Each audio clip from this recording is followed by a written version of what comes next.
I'm Governor Hayes Thompson. I was born in Sally, South Carolina in 1884, October 11th. My parents are Reverend Logan and Lavinia Corley Thompson.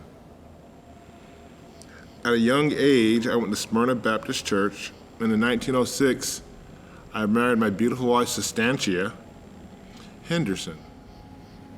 We had 6 beautiful children out of that marriage. Robert Bryce, Essie, Effie, Governor Mint Hayes Jr., Dorothy, and Gioli.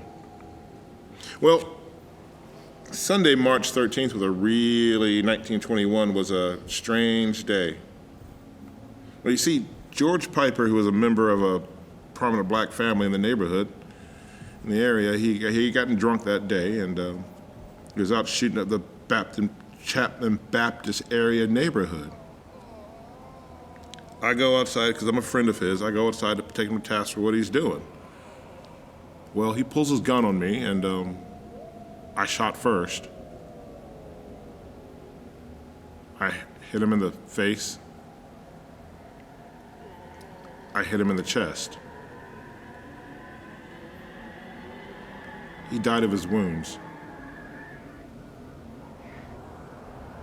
On March 14th, 1921, I went with Mr. John Brody and turned myself into the sheriff at the courthouse. I was charged with murder.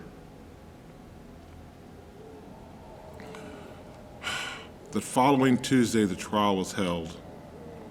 There were lots of witnesses for the defense that came out. There were so many, in fact, that the trial had to be held over to another day. But you see, I was in really good standing with the white community, the white folks in the community, so they knew me pretty well. So I was granted bond. Well, some of Piper's friends didn't like that so much. One in particular, John Rack Odom. John Rack Odom had decided to take revenge on me for the murder of his friend. Well, in the last week of June, I had come home from Mr. Brody's store and get ready to sit down for supper with my family. Now, John Rack Odom, he drove a mule cart.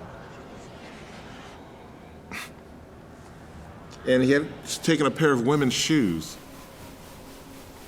So he snuck up to my house, sat behind a window, just as I was sitting down to have dinner with my family. Mint was sitting across from me, by the way, and Odom had shot through a crack in the window. And he missed me, but he hit Mint, severely wounding him.